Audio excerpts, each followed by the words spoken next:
Bem-vindos, caros alunos. Essa é uma aula de exercícios sobre o conteúdo de água no solo. Então, vamos dar seguimento aos exercícios que nós já executamos e vamos trazer agora o exercício 12 da lista de exercícios de vocês, a disciplina que está lá no AVA, né? Nesse exercício, nós vamos utilizar aqui o sistema de permeâmetro para entender alguns fenômenos, como se comportam as tensões dentro de um solo. Então, o exercício nos pede determinar no permeâmetro, a tensão efetiva no ponto P e se, vou corrigir aqui, no ponto K, que eu mudei ali para não confundir com o pesométrico, no ponto K, e se a areia está sujeita ao fenômeno de liquefação e também, em caso negativo, qual a altura H para que ocorra o fenômeno de areia movediça. Bom, então vamos para a primeira etapa do exercício, que é o cálculo das tensões efetivas, né? Bom, sabemos lá, vocês viram isso no capítulo de tensões geostáticas, que para calcular a tensão no solo, eu preciso calcular a tensão total e diminuída por opressão, tá? Por que eu faço isso? Porque lá, pelo princípio das tensões efetivas de Terzaghi, eu sei que tensão total é a tensão efetiva, a tensão que eu tenho no esqueleto mineral do solo, essa tensão de contato grão a grão que mantém o solo como uma estrutura, mais a poropressão, que é a pressão da água nos vazios do solo, eu tenho a tensão total do solo. Mas só que a tensão efetiva, ela é de difícil mensuração, eu não consigo medir a tensão global ali, de todos os grãos se tocando e ter uma ideia da tensão efetiva. Só que eu consigo facilmente calcular a tensão total, né? Se eu souber uma carga e uma área, eu sei a tensão total. Se eu, com qualquer instrumento lá no campo, eu souber a altura de coluna d'água, ou eu tiver um piezômetro no solo, eu consigo calcular por opressão. Então, por isso que a gente pega a tensão efetiva de forma indireta, né? Pegando essas duas outras grandezas que eu conheço. A tensão total, que eu consigo medir fácil, e a poropressão, que eu consigo medir fácil. Tá? E aí eu busco a tensão efetiva, que é a tensão mais importante para o engenheiro civil, para o engenheiro geotécnico. Porque é ela que vai governar muitos fenômenos que ocorrem no solo. É ela que pode influenciar na resistência do solo, é ela que pode influenciar nas deformações do solo, ou seja, é ela que está diretamente ligada a todos esses fenômenos.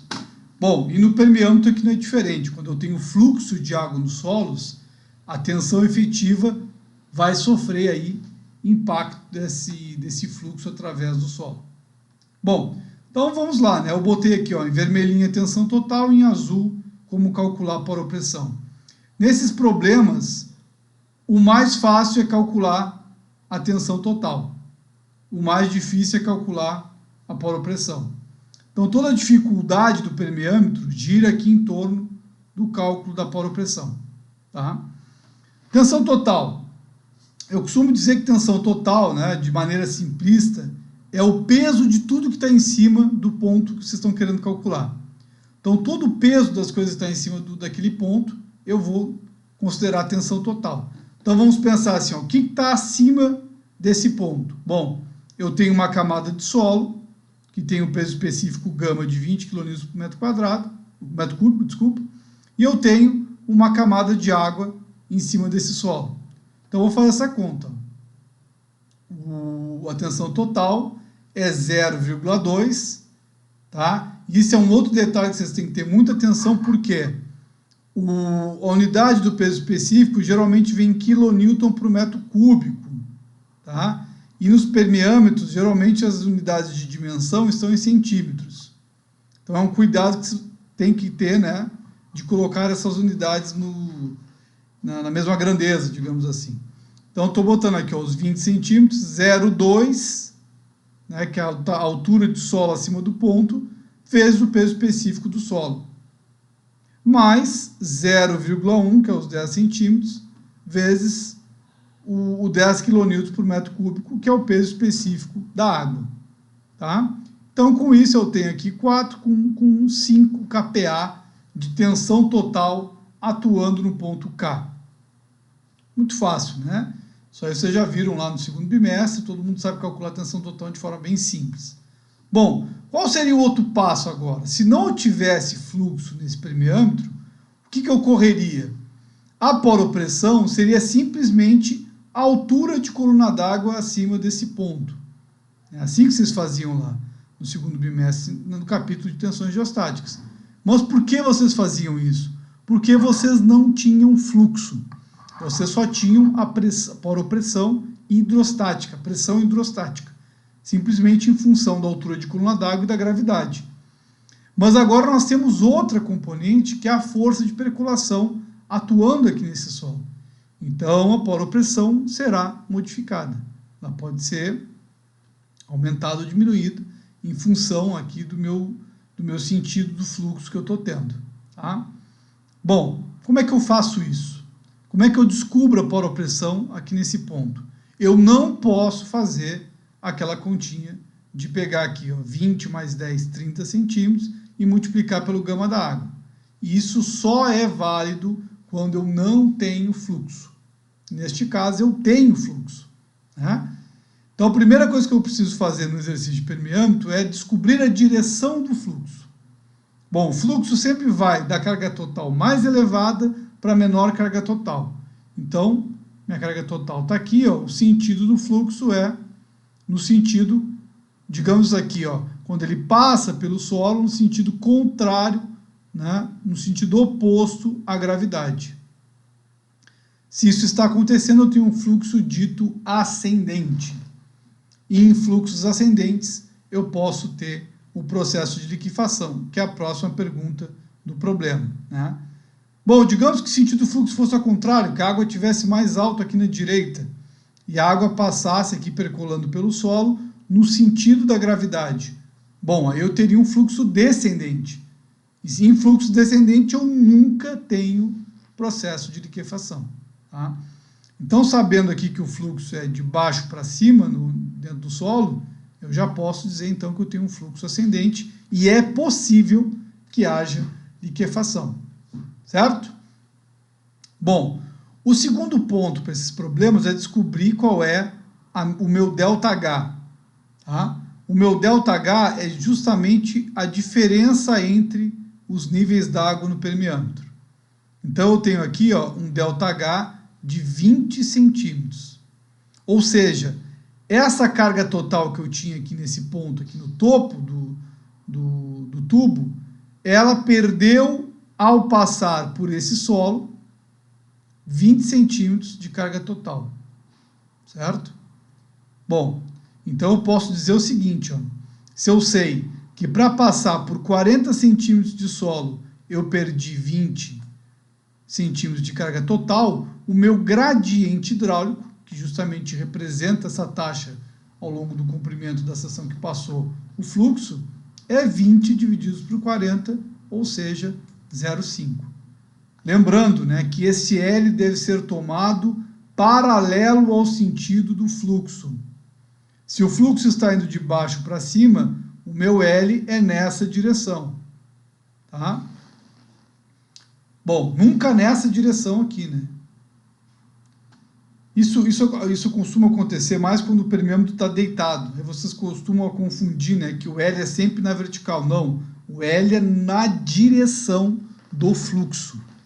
Certo? Bom, então eu descobri aqui meu gradiente hidráulico, que é 0,5. Então, muito fácil, né? ΔH, que é a diferença, por L, que é o comprimento da amostra. E ele vai nos dizer, então, o quanto eu estou perdendo de carga total ao longo de cada centímetro que eu vou andando dentro do solo. Tá? Por isso que eu preciso dele, ó, porque quando eu entrar aqui no ponto K, o ponto K está no meio do solo. Então, ele vai me dizer aqui, eu vou conseguir chegar com a carga total nesse ponto. Bom, segundo passo, então, né? Então, descobrimos qual é o sentido do fluxo, descobrimos qual é o nosso gradiente hidráulico, nosso ΔH e o nosso gradiente hidráulico, e agora vamos começar, então, num processo de descobrir o quanto de carga total chega em K. Tá? Gente, vocês sempre conhecem a carga total quando eu tenho só água. Então, tanto nesse lado do permeâmetro, quanto deste lado do permeâmetro, eu conheço as cargas facilmente. Tá? Querem ver? Ó? E digo mais, né? Se eu não tenho solo, eu não vou ter diferença de carga total aqui.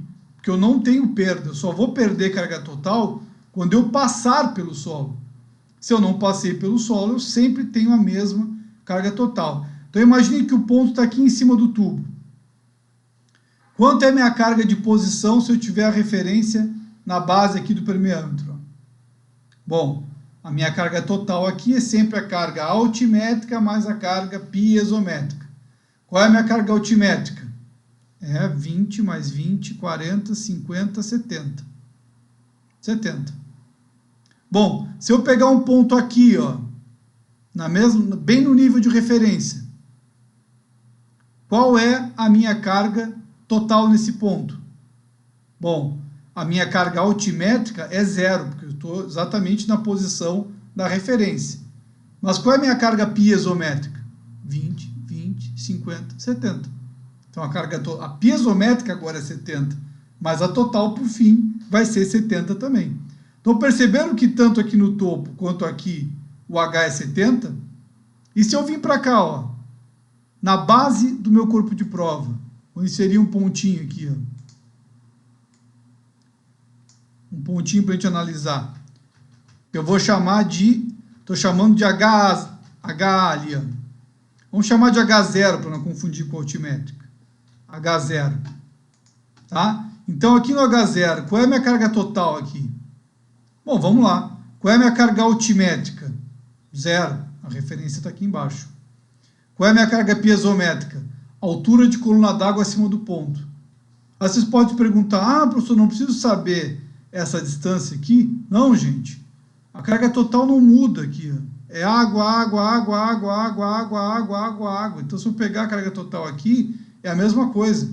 Se eu botar um tubo exatamente saindo desse ponto, a água vai subir no mesmo nível. Tá? Se vocês quiserem botar aqui, por exemplo, 10 centímetros para ter uma referência e pensarem aqui, calcularem qual é a carga total nesse ponto, vocês vão ver que é a mesma coisa. Então, essa carga total aqui é a mesma aqui, é a mesma aqui, que é 70. Tá?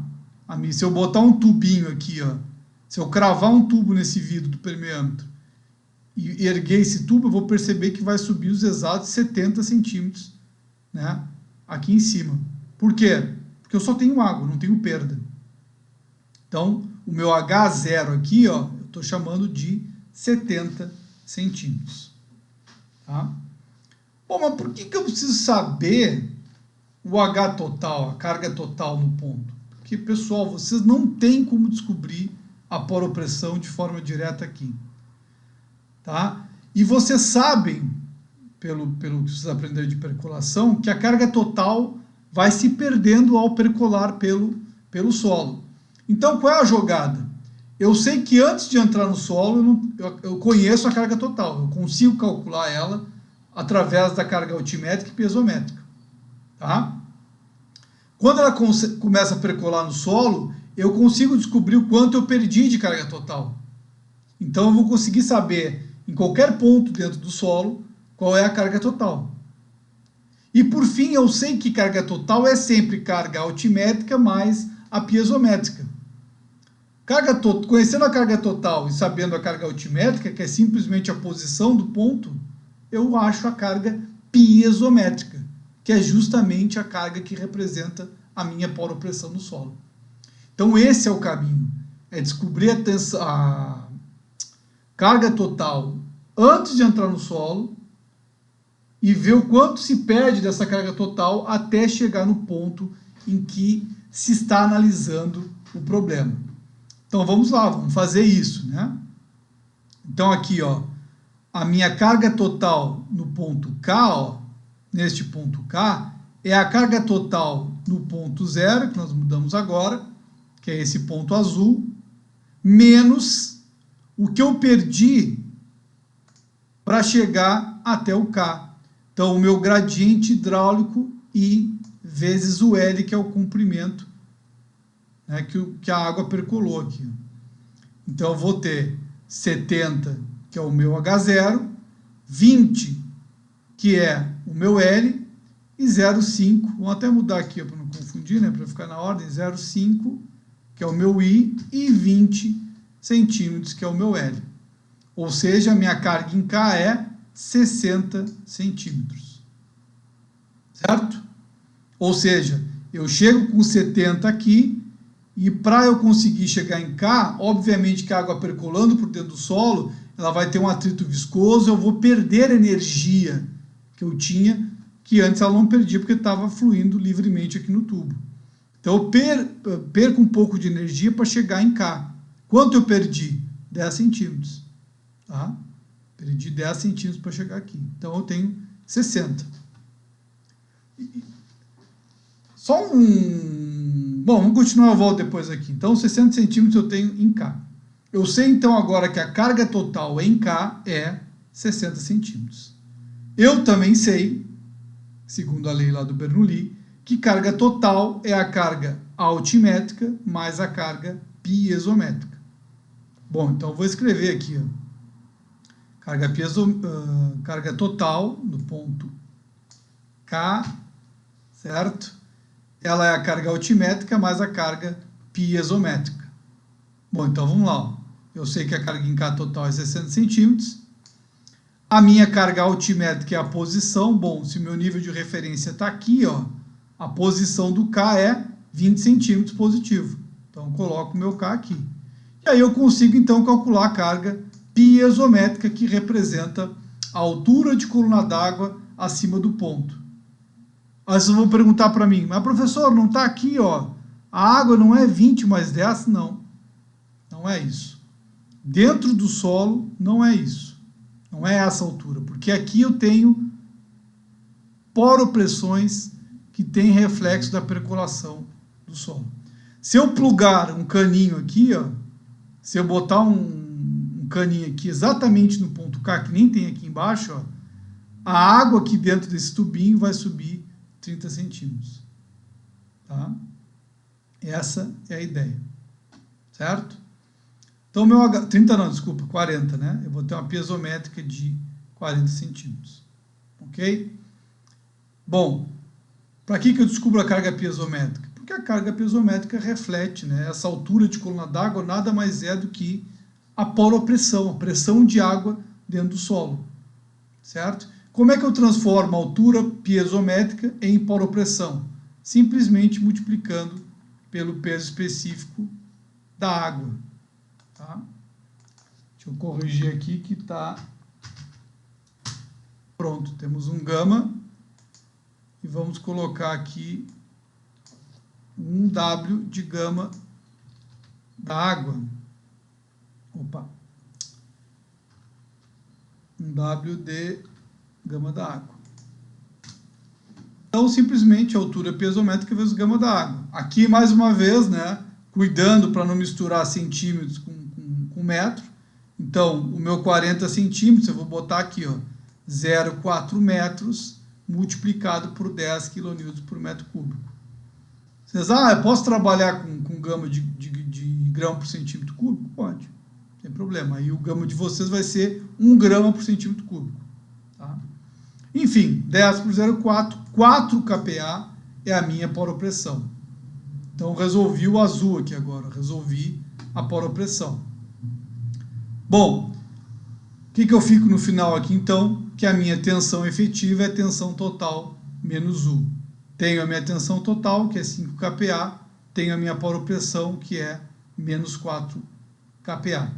Desculpa, poropressão é 4 kPa, né, diminuindo 5 menos 4, ou seja, a tensão efetiva no ponto K é 1 kPa.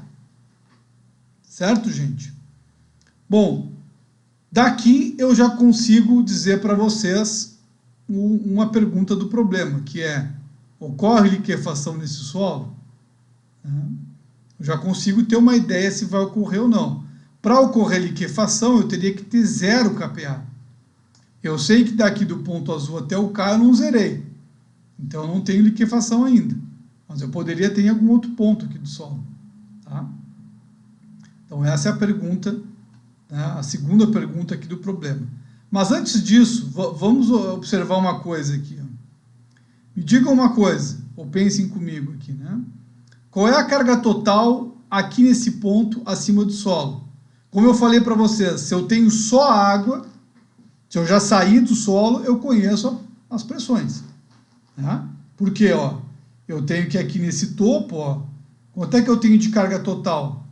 Eu tenho 40 de altimétrica e 10 de pesométrica. Concordam comigo? 50 centímetros de carga total. E aqui, quanto eu tenho? Bom, eu não tenho pesométrica, porque eu não tenho água em cima, mas a minha altimétrica é 50 centímetros. E agora observem que interessante. Quando eu entrei aqui, ó, então aqui nesse ponto aqui em cima, ó, neste ponto que eu peguei aqui em cima, a minha carga total ficou com o valor de, vamos botar uma corzinha diferente aqui. Tá? Aqui eu tenho 70, eu percolo ao longo do solo e eu cheguei com 50. Acabamos de ver que o H total aqui é 50. Ora, se a carga total era 70 e ela chegou a 50, eu perdi quanto? Não foi 20 centímetros? O meu ΔH não é justamente 20 centímetros? Então percebam que eu perdi 20 centímetros para passar por esse L de 40 centímetros. Tá? Querem ver outra coisa? Ó, eu fiz a continha da seguinte forma. Ó. HK, que era o que entrava aqui, ó, é igual ao H0 menos IVZL. Tá? Imaginem assim, ó, se o meu H0, que era 70, tiver que percolar todo o corpo de prova. Então eu vou multiplicar 0,5 por 40. E aí não vai dar 60 aqui de HK, vai dar os 50. Porque vai ser 0,5 por 40, então eu vou ter 20 aqui agora de perda, justamente o que eu tenho de perda aqui no ΔH. Tá? Eu queria mostrar isso para vocês entenderem o mecanismo. Né? Então, vocês têm que se agarrar nisso, no que vocês conhecem. Vocês conhecem a carga total fora do solo e vocês sabem como calcular o quanto se perde de carga total dentro do solo. Então, busquem isso primeiro, descobrir qual é a carga total. Isso vale para os premiâmetros, isso vale para as barragens, para as cortinas de estaca-prancha, que são outros elementos que vocês vão ver lá, quando nós vemos rede de fluxo. O mecanismo é sempre o mesmo. Vocês têm que pegar onde tem água livre, que vocês conhecem as cargas totais, e ver o quanto se perde de carga total ao longo de percolação, para depois desmembrar em altimétrica e pesométrica, e aí descobrir as poropressões, as tensões efetivas que vocês estão procurando, né? Que é o que o engenheiro busca quando vai projetar isso. Ele quer saber justamente isso. Quais são as tensões efetivas do solo e quais são as poropressões geradas em função da percolação. Tá? Então, acredito que o cálculo da tensão efetiva nós já matamos aqui, né, com a nossa resposta um kPa. Certo? Vamos então para a segunda etapa do problema. Bom, vamos seguir então aqui para o próximo, né? Vamos descobrir se vai ocorrer o fenômeno de liquefação ou não aí nesse material que está sujeito à percolação, né? Bom, vamos relembrar o que é liquefação. Vocês viram lá na videoaula, liquefação é quando eu tenho, né, um processo onde a tensão efetiva do solo se anula. Tá? Então pensem assim, ó, os grãos sujeitos à gravidade têm um peso. Então os grãos estão lá pesando um em cima dos outros. Né? Se eu tenho uma condição de fluxo ascendente, o que vai acontecer? Esse fluxo, essa água vai passar pelo grão, e o atrito viscoso da água com grão gera uma carga, uma força de percolação nessas partículas. Se essa água for muito forte ao ponto de conseguir separar um grão do outro, o solo perde completamente sua estrutura e vira um fluido, tá? Um fluido viscoso, digamos assim. Ok? Isso na engenharia, pessoal, é catastrófico. Tá? Isso é catastrófico. Porque se eu tiver esses processos ocorrendo dentro do solo, eu geralmente estou trabalhando aí com cortina de estaca-prancha ou alguma coisa do tipo. Se o processo de liquefação ocorrer no fundo do solo, eu posso ter um fenômeno muito preocupante ocorrendo lá também, tá? De perder sustentação de fundação, de perder equipamento, de rupturas, entre outros casos, tá? Em barragens também é muito importante isso aqui, porque imagine se lá no pé da barragem eu começo a ter o solo perdendo sua estrutura e virando um líquido. E a barragem, a montante, tem uma coluna d'água gigantesca empurrando ela, e o pé de apoio na frente da barragem perde sua sustentação. Essa barragem vai sofrer esse carregamento, vai tombar, vai romper. Então isso é catastrófico, né? Esse cálculo do I crítico na engenharia é muito importante. Ok? Mas vamos lá. Bom, como é que funciona esse I crítico, pessoal? A gente viu aqui que a gente tem como calcular um I do solo, né? Aqui, ó, a água vai percolar por esse permeâmetro. Eu sei que ao passar por aqui, ela vai perder uma carga ao longo de um L. Então, o permeâmetro tem um I em função da disposição dele. Se eu aumentar a diferença de água entre os dois lados, se eu aumentar o ΔH, esse I também vai aumentar, tá? Então, eu tenho que pensar assim, ó, bom, qual é o I que eu tenho no solo e qual é o I que gera liquefação, que nós chamamos de I crítico. Então, o I que gera liquefação é uma característica do solo, que é a função do seu peso específico e do gama da água, tá? Que é o valor do I crítico. Então, o I crítico nada mais é do que o gama da água divididos pelo gama sub, ou gama submerso. Ou seja, gama da água 10, o gama do nosso solo era 20, o peso específico natural era 20, e nós sabemos que o gama sub é o gama do solo, o peso específico natural menos o peso específico da água. Ou seja, o meu I crítico é 1. Tá? Então, esse é o valor que eu tenho que evitar na minha obra. Mas eu posso evitar? Pode. Querem ver? Bom, qual é o I desse permeâmetro? O I é ΔH sobre L. Bom, sabemos que o nosso ΔH aqui é 20, sabemos que o nosso L, por onde vai percolar a água, é 40. Isso indica que o nosso I é 0,5. Bom, legal. Então, se o meu I é 0,5, tá? Eu não tenho problemas com liquefação aqui no meu solo. Tá? Então, se o meu I deste arranjo for menor que o I crítico, não há liquefação. Então, eu só tenho liquefação em fluxos ascendentes, onde o I, o meu gradiente hidráulico do problema, é igual ou superior ao I crítico. Tá? Bom, vamos pensar o seguinte, né, que é a próxima pergunta. Qual é, então, a condição que eu vou ter liquefação nesse permeâmetro? Neste momento aqui, neste arranjo, ele não está em liquefação. Mas é possível ele entrar em liquefação? É. E como eu faria isso? Aumentando a altura d'água, a diferença de altura d'água de um lado para o outro. Se eu aumentar a diferença de água, eu vou aumentar a carga total no sistema. Eu vou aumentar o meu ΔH. Eu vou aumentar o meu gradiente hidráulico. Certo? Como eu vou fazer isso? Ó, o L se mantém o mesmo, que é 40. Para que eu entre em liquefação, o meu I deve ser 1. Então, eu coloquei 1 aqui. Então, o meu ΔH para ocorrer liquefação tem que ser maior do que 40 centímetros. Ou seja, se eu aumentar aqui, ó, a minha carga, mais 20 centímetros, essa água vai vir com uma energia tão grande, esse fluxo vai gerar uma força de percolação tão grande, que vai ser capaz de levantar o peso do grão, vai ser capaz de anular a tensão efetiva desse solo, promovendo, então, o processo de liquefação. Então, percebam vocês, né, numa obra, como é que eu posso evitar a liquefação numa barragem? Bom, posso controlar o ΔH desse material. É uma das maneiras. Tá? Não elevar tanto o nível d'água a montante em relação ao jusante. Certo? Então, esse controle vai impedir que tenha um processo de liquefação, por exemplo, numa barragem ou, por exemplo, numa escavação de cortina de estaca-prancha. Certo? Bom, pessoal, desse exercício, então, nós matamos, né? Calculamos a tensão efetiva, calculamos se ocorria liquefação e descobrimos qual a altura necessária para que ocorresse liquefação nesse solo. Bom, então encerramos por aqui o exercício número 12.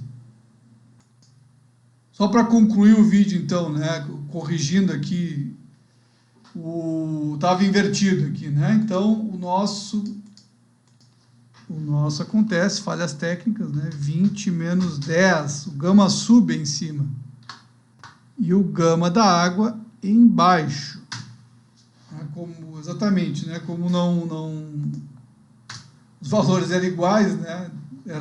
O I era 1, não deu diferença. Então, feita a correção aqui, tá? Gama sub em cima, gama da água embaixo igual a 1. Corrigido o problema. E agora sim, então, está encerrado o exercício. Obrigado pela correção, hein, pessoal.